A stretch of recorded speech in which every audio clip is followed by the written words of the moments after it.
Learning English from Sarabhai versus Sarabhai, season 1 episode 60। Rosesh को हुआ यूयू से प्यार।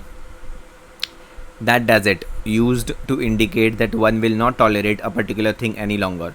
मतलब ये ये बताता है, दैट डज इट ये बताता है कि एक इंसान अभी से ज़्यादा बर्दाश्त नहीं करेगा। Sophisticated, having experience and taste in matters of culture और fashion. Third is carnation, a garden plant with pink, red और white flowers. I am all ears. Fourth is I am all ears, I am listening to you, you have my attention, I want to hear what you are going to say. इसका मतलब होता है मैं तुम्हारी बात सुन रहा हूँ और मुझे तुम्हारी बात सुननी है कि तुम क्या कहना चाहते हो। Fifth is horticulture, the cultivation of gardens.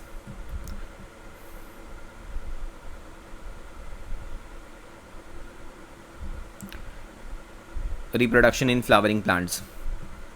Okay, these are the male reproductive parts, anther and filament, and these are the female reproductive parts, stigma, style, ovary. Okay, this is the structure of a flowering plant. These are petals. Okay, this is sepal and receptacle. Okay, so the transfer of pollen grains from anther to the stigma is called pollination, and pollen has the gametes. Okay,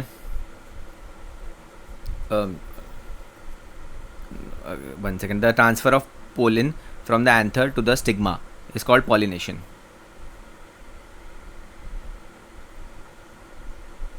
Okay,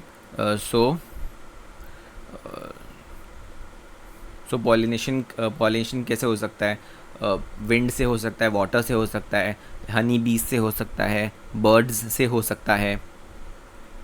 okay, फिर ये यहाँ जाता है और फिर यहाँ पे एक दोनों फ्यूज़ होते हैं और फिर एक जाइगोट बनता है और इसमें से एक फ्रूट बनता है। Okay,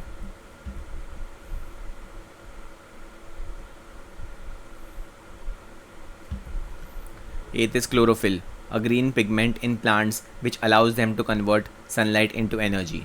Ninth is I beg your pardon, used when you don't understand something or you need someone to repeat something to say it more slowly perhaps. मतलब जब आपको कोई बात समझ में नहीं आती है और आप चाहते हैं कि सामने वाला उस बात को वापस से रिपीट करे, लेकिन ये टाइम थोड़ा धीरे से स्लोली रिपीट करे, तब आप ये फ्रेज़ यूज़ करेंगे आई beg your pardon.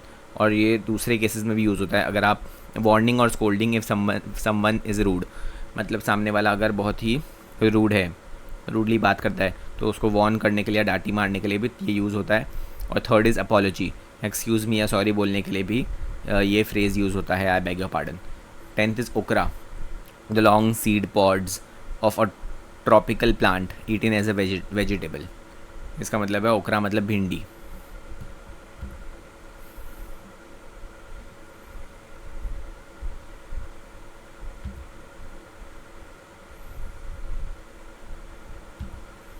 Fourteenth is alliance. Alliance, a relationship formed between countries or groups for a joint purpose.